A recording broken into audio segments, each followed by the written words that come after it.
बदलना चाहो भाग्य, बहुत आसान है रास्ते, अब रोजगार के वास्ते नए आसान रास्ते, अब रोजगार के वास्ते। दोस्तों नमस्कार। भारत सरकार द्वारा हाल ही में किसान उपज और वाणिज्य व्यवसाय अध्यादेश 2020 जारी किया गया है। ये अध्यादेश कृषि विपणन के क्षेत्र में एक बहुत बड़ा निर्णय है जो सरकार द्वारा लिया गया है।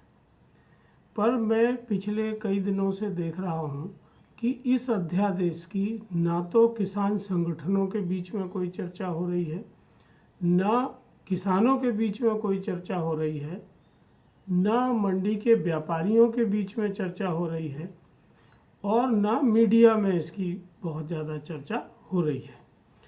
जबकि इस अध्यादेश का प्रभाव हिंदुस्तान के उन सभी छोटे बड़े किसानों पर पड़ने वाला है जो अपनी उपज मंडियों के माध्यम से बेचा करते थे।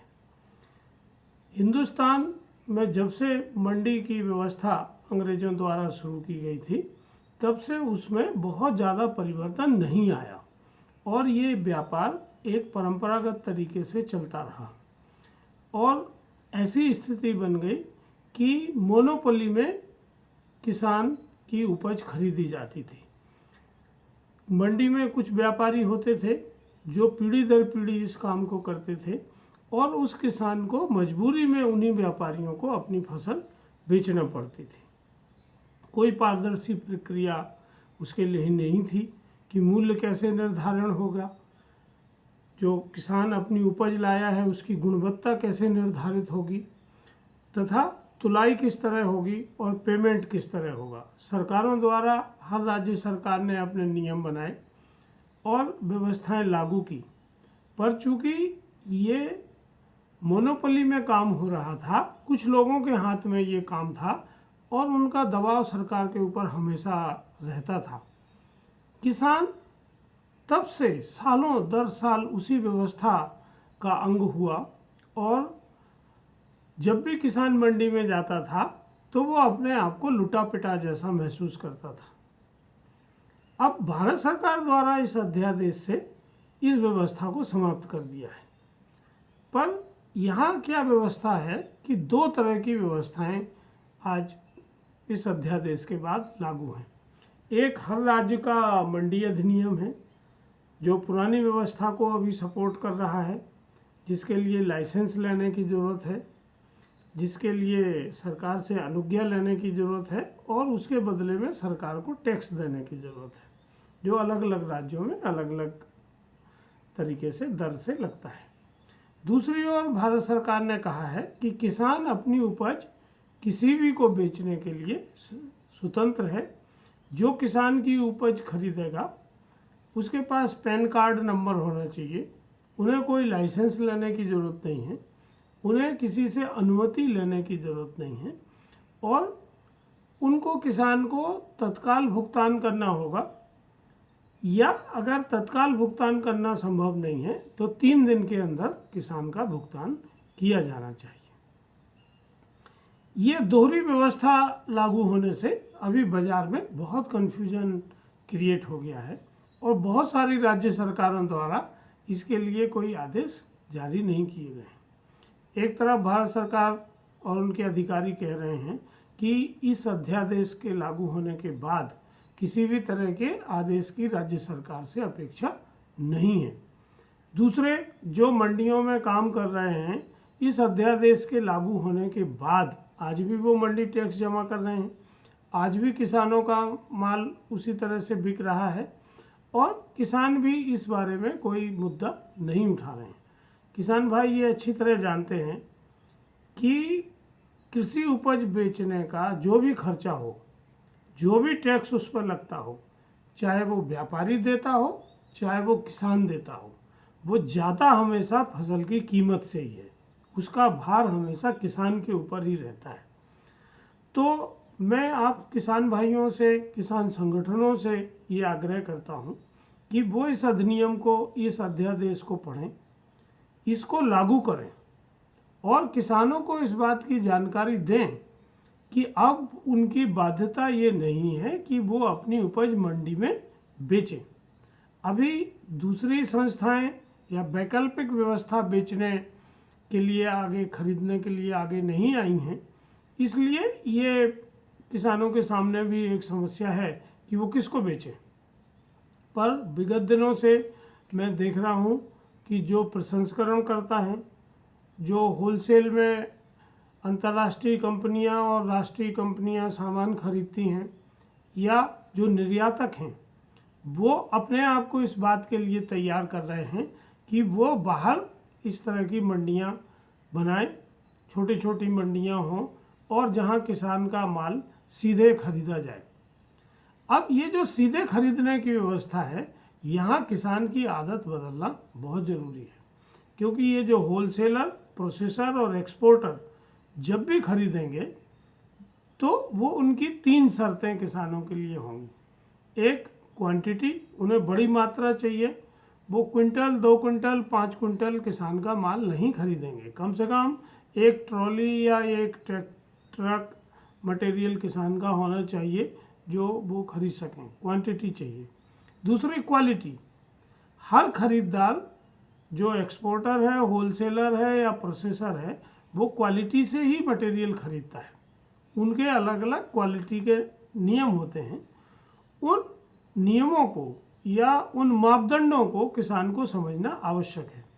ये क्वालिटी के जो मापदंड होते हैं, मुख्य रूप से उसमें 3 चीज़ें होती हैं कि जो फसल किसान ला रहा है उसमें कचरा कितना है, उसमें कटे फटे दाने कितने हैं, और उसमें मॉइस्चर कितना है, आर्द्रता कितनी है। ये 3 बेसिक आधार हैं जिनके आधार पर फसल की, खासतौर से जो गल्ले की फसलें हैं जैसे सोयाबीन है, गेहूं है, दालें हैं, इन सब की गुणवत्ता निर्धारित होती है। और किसान इसको जानते हैं। इसको वो कहते हैं FAQ, fair average quality norms.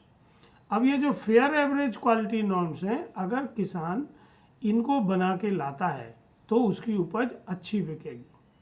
अगर वो ग्रेड नहीं करते हैं, बिना ग्रेड के मटेरियल बेचेंगे, तो एक तो उनको उनकी फसल का उचित दाम नहीं मिलेगा, दूसरे जो होलसेलर, प्रोसेसर या एक्सपोर्टर हैं वो खरीदेंगे नहीं।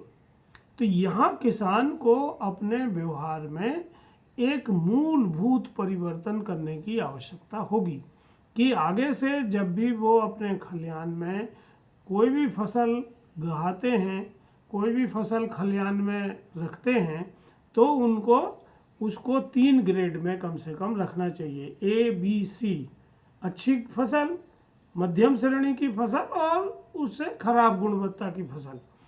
तो जब थ्रेशरिंग होती है या जब गहाई होती है या कटाई होती है, उसी समय अगर हम ये ग्रेडिंग कर लेते हैं तो इसके हमें 3 फायदे होंगे।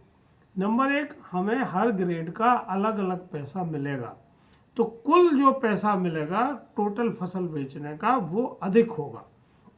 अभी जो किसानों को पैसा मिलता है वो पैसा अगर हम ये तीनों ग्रेड मिला देते हैं तो कोई भी अधिक अच्छे ग्रेड का पैसा नहीं देता है, या तो वो मध्यम ग्रेड का पैसा देगा या निम्न ग्रेड का पैसा देगा। तो अगर किसान को उत्तम ग्रेड का पैसा लेना है, उच्च ग्रेड का पैसा लेना है, तो उनको इस तरह से काम करना पड़ेगा। जैसे किसान भाई जो दूध बेचते हैं वो जानते हैं कि जब उनका फैट या CNF ज़्यादा होता है तो उनको ज़्यादा पैसा मिलता है, और जब फैट CNF कम होता है तो उनकी क्वालिटी कम होने की वजह से पैसा भी कम हो जाता है। तो ग्रेडिंग की व्यवस्था होना बहुत ज़रूरी है। अब किसान कहेंगे हम कहाँ ग्रेडिंग कराएं, गांव में तो कोई ग्रेडिंग की व्यवस्था नहीं है, बेचने के स्थानों पर भी ग्रेडिंग की व्यवस्था नहीं। यही जो किसानों के बच्चे हैं जो अपना काम करना चाहते हैं, उनको एक रोजगार करने का अवसर है। अभी बहुत सारे जिस तरह की थ्रेशर होती है उस तरह के ग्रेडर मार्केट में उपलब्ध हैं, और उन ग्रेडरों के ऊपर राज्य सरकार और केंद्र सरकार अनुदान भी दे रही है। 50% तो कम से कम अनुदान है। तो अगर कुछ बच्चे जो इस तरह का काम करना चाह रहे हैं वो अपने गांव में 5-7 गांव के बीच में एक ग्रेडर खरीद लेते हैं और किसान का मटेरियल क्विंटल के हिसाब से ग्रेड करके उनसे पैसा लेते हैं, तो मुझे लगता है उनको एक रोजगार का अवसर मिल जाएगा। दूसरी तरफ किसान का मटेरियल गांव में ही ग्रेड हो जाएगा। इसके अलावा भारत सरकार स्पाइरल्स और दूसरे ग्रेडर छोटे छोटे किसानों को हमेशा प्रमोट करती रही है, उसके लिए अनुदान भी उपलब्ध है। तो किसान भाइयों को ये समझना होगा कि उन्हें अपनी फसल का ग्रेडिंग कैसे करना, और ये बहुत मुश्किल काम नहीं है, ये बिल्कुल टेक्निकल काम नहीं है। हम घरों में अपनी फसल जब सहेज के रखते हैं घर के लिए, तो हम ग्रेड करके ही रखते हैं। अच्छा जो गल्ला होता है वो हम बीज के लिए रखते हैं, जो मध्यम होता है वो बाज़ार में बेच देते हैं, और जो कम गुणवत्ता का होता है उसको घर में खाने पीने के लिए उपयोग में करते हैं। तो यह हमारी पुरानी आदत है, अब इसी को हमें बाज़ार में बेचना है। दूसरी चीज़, किसानों के मध्य ये हमेशा भ्रम फैलाया जाता है कि किसानों को नगद पैसे की ज़रूरत है। किसान आरटीजीएस या चेक के थ्रू पैसा नहीं लेना चाहता है। किसान को ये समझना चाहिए कि जब वो नगद पैसा लेता है तो उनका बैंक में कोई क्रेडिट का इतिहास नहीं बनता है कि उनकी कितनी आमदनी है, वो कहाँ कहाँ खर्चा करते हैं। तो जब वो बैंक से ऋण लेने जाते हैं तो या तो बैंक ऋण देने से मना कर देता है या वो उनकी ज़मीन गिरवी रखने की बात करता है। किसानों को ये समझना होगा कि अब ज़माना बदल गया है, अब डिजिटल करेंसी का ज़माना है, मोबाइल के थ्रू पेमेंट होते हैं और आप पे कोई टैक्स की लाइबिलिटी नहीं है। वो हमेशा डरते रहते हैं कि टैक्स कट जाएगा, इनकम टैक्स लग जाएगा, दूसरे टैक्स लग जाएंगे, बैंक ज़बरदस्ती वसूली कर लेगा। ऐसे कोई आपके खाते से पैसा नहीं निकाल सकता है ज़बरदस्ती, कोई आपकी मर्जी के बिना आपके खाते से पैसा काट नहीं सकता है। तो किसानों को ये समझना चाहिए, और जितने बड़े किसान हैं, नए किसान हैं, वो सब जानते हैं कि वो अपना बैंक में पैसा लेते हैं। तीसरा कि उनको ख़रीदार से पूछना चाहिए कि वो किस तरह की पैकिंग चाहते हैं। वो खाली ट्रॉली में गल्ला चाहते हैं तो किसी बोरे में भरने की ज़रूरत नहीं है। आप तिरपाल लगाइए, बोरी को ट्रॉली को भरिए और अपना गल्ला बेचने के लिए ले जाइए। अगर वो चाहते हैं कि बोरे में चाहिए तभी आप बोरे में भरिए। जो प्रसंस्करण करता है वो हमेशा खुला गल्ला खरीदना पसंद करते हैं, क्योंकि उन्हें तो प्रसंस्करण करना है तो फिर गल्ले को बोरे से निकालना होता है और इसकी कीमत होती है। तो बोरे की भी कीमत कटती है, उसमें तुलाई में भी वो कटौती होती है बोरे की वजन की, और उनका खर्चा भी बढ़ता है। तो किसान किसको बेचना चाह रहा है, अब किसान के पास बहुत बड़ा विकल्प उपलब्ध हो गया है कि वो किसी भी खरीदार को बेच सकता है, कहीं भी डिलीवरी दे सकता है। अध्यादेश में सभी जगहों को बता दिया गया है कि कोल्ड स्टोरेज पे दे सकता है, गोडाउन पे दे सकता है, जहाँ प्रसंस्करण की फैक्ट्री है वहाँ दे सकता है, या जहाँ किसान और ख़रीदार को सुविधा हो वहाँ दे सकता है। तो कोई उसमें बंदिश की बात अब नहीं है कि वो उसको मंडी में ही ले जाना है और मंडी के थ्रू ही बेचना है। तीसरी चीज़ कि जब हम खुला गल्ला लेके जाएंगे तो वो कुंटल नहीं तुलेगा, वो बल्क में ही तुलेगा। तो एक बार भरी ट्रॉली तुलेगी, एक बार खाली ट्रॉली तुलेगी, और जो वो तुलाई होगी वो बिल्कुल सही तुलाई होगी। अभी जो मंडियों में कुंटल गेहूं तुलता है, हर कुंटल के ऊपर 300-400 ग्राम का फर्क आता है, और इसमें किसान का बहुत सारा गल्ला फैल भी जाता है, जो किसान मंडी में अकेला होने की वजह से उठा नहीं पाता है। तो ये तीनों चीज़ों को किसान को समझना होगा।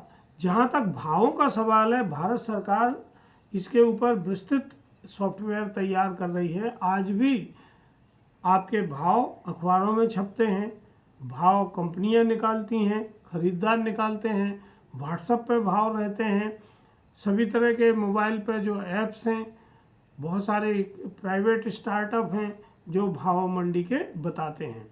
और जब भी आप बेचने जाएं तो पिछले 4 या 5 दिन के भाव आप देखें, उससे आप कल्पना कर सकते हैं, उससे आप अनुमान लगा सकते हैं कि आपको जो भाव मिल रहा है वो सही भाव मिल रहा है या वो भाव उचित नहीं है। यहाँ एक और किसानों को समझना होगा कि अभी क्या होता है, जैसे ही फसल आती है तो सब किसान एक साथ बेचने के लिए जाते हैं। देखिए, जब आप एक साथ बेचने के लिए जाते हैं तो जो आवक है वो बढ़ जाती है और मांग कम हो जाती है। जब मांग कम होगी और पूर्ति ज़्यादा होगी तो भाव गिर जाते हैं। फिर किसान कहता है कि साहब हमारा जब गल्ला आता है तो हमें भाव नहीं मिलता, व्यापारी खरीद के रख लेते हैं तो उन्हें भाव मिलता है। तो किसानों को ये समझना चाहिए कि किसानों को पैसे की ज़रूरत है। अगर पैसे की ज़रूरत है तो वो उनके आसपास जो गोडाउन है, चाहे वो प्राइवेट गोडाउन है चाहे वो सरकारी गोडाउन है, वहाँ किराए से जगह मिलती है और गोडाउन की रसीद पर बैंक ऋण देता है। अगर आप पूरा गल्ला नहीं बेचना चाहते हैं, एक बार ऐसी कोई मजबूरी नहीं है, तो आपको कुछ प्रतिशत गल्ला मंडी में बेचना चाहिए जिससे आपके खर्चे चल सकें, और कुछ प्रतिशत गल्ला आपको गोडाउन में रख के बैंक से गोडाउन की रसीद पे कर्ज लेना चाहिए। इससे क्या होगा कि आपको बेचने के लिए सहूलियत होगी, और जब आप भाव देखते रहें, जिस दिन आपको लगे कि आज भाव अच्छा है उस दिन आप अपने गोडाउन से अनुमति लेके अपना माल बेच सकते हैं, और भुगतान आने पर बैंक का जो पैसा आपने लिया है अग्रिम वो जमा कर सकते हैं। तो इससे क्या होगा कि मंडियों में हमेशा किसान के गल्ले की थोड़ी थोड़ी आवक बनी रहेगी, उत्पाद की थोड़ी थोड़ी आवक बनी रहेगी, और पूर्ति बहुत ज़्यादा न होने से आपका भाव भी एक संतुलित रहेगा। अभी क्या होता है कि जैसे ही सीजन आता है तो भाव ऐसे नीचे गिर जाता है, फिर जैसे जैसे सीजन ख़त्म होता जाता है तो भाव बढ़ता जाता है, और किसान के हाथ में पछताने के अलावा कुछ नहीं रहता है। किसान को उत्पादन के साथ साथ मार्केटिंग भी समझना चाहिए कि कब कहाँ किसको कैसे बेचना है, और जब तक आप बाज़ार को नहीं समझते हैं, जब तक आप खरीदार के मनोविज्ञान को नहीं समझते हैं, मूल्य कैसे निर्धारित ये होता है, क्वालिटी कैसे बनती है, ये नहीं समझेंगे तो भारत सरकार ने जो अध्यादेश निकाला है उसका लाभ आपको नहीं मिलेगा। मैं चाहता हूं कि किसान भाई इस बात को समझें, जागरूक हों, और ये जो अध्यादेश भारत सरकार ने आया है इसका पूरा लाभ लें। मेरा ऐसा अनुमान है कि आपको कम से कम नहीं तो 50 से लेके 100 रुपये क्विंटल तक का फर्क इस अध्यादेश के आने के बाद आपकी कीमत के ऊपर पड़ेगा। आपकी लागत कम होगी, आपकी कीमत अच्छी होगी, और अलग अलग ग्रेड की कीमत अच्छी मिलेगी। मध्य प्रदेश में ई फसल द्वारा अपने खरीदी केंद्र शुरू किए जा रहे हैं। आप देखिए कि आपके आसपास जो लोग इस काम को करना चाहते हैं, हम ई फसल के माध्यम से युवा साथियों को इस काम में फ्रेंचाइजी दे रहे हैं कि वो खरीदी का काम शुरू करें, और हमने जो प्रसंस्करण करता है उनके साथ अनुबंध करना प्रारंभ कर दिया है, और इन अनुबंधों के आधार पर हम सीधे किसान का माल ई फसल के माध्यम से खेत से फैक्ट्री भेजना चाहते हैं। फार्म टू फैक्ट्री माल जाने से माल की उठाधरी कम होगी, माल तेजी से फैक्ट्री में जाएगा, और बेचने की लागत किसान को कम होगी। दूसरे जो फैक्ट्री का भाव है वो सीधे किसान को मिलेगा, ई फसल उसमें से कुछ नहीं काटेगा। ई फसल जो फैक्ट्री भाव दे रही है वही भाव आपको गांव में फैक्ट्री गेट पे हम दे देंगे। आपको केवल ये व्यवस्था सुनिश्चित करना है कि आपकी गुणवत्ता वो हो जो फैक्ट्री गुणवत्ता चाहती है। अगर गुणवत्ता कम होगी तो उसके अनुपात में आपकी कीमत में कटौती होती है, वो भी हम आपको स्पष्ट रूप से बेचने के पहले समझाएंगे, बताएंगे हमारे लोग कि मॉइस्चर होने से या कचरा होने से या कटा फटा दाना होने से किस अनुपात में फैक्ट्री पैसा काटती है। तो एक बार अगर आपकी क्वालिटी और क्वांटिटी मात्रा तय हो जाती है तो उतना पैसा ई फसल के द्वारा आपको भुगतान किया जाएगा, और आपके खाते में ये पैसा आएगा, और आपको किसी जगह भटकने की आवश्यकता नहीं है। मंडी में जो अभी तक समस्याएं रही हैं उनसे आपको निजात होगी।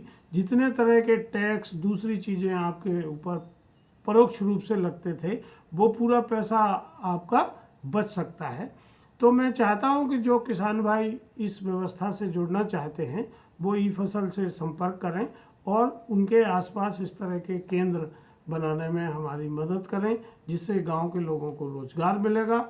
जो अभी छोटे व्यापारी मंडियों में काम करते हैं वो हमारे साथ मिलकर काम कर सकते हैं, और जो नए खाद बीज विक्रेता हैं वो खाद बीज विक्रेता भी हमारे साथ मिलकर काम कर सकते हैं, जहां हम किसान को सीधे फैक्ट्री से जोड़ के उनकी उपज की अच्छी कीमत दिलाने के लिए प्रयत्नशील होंगे।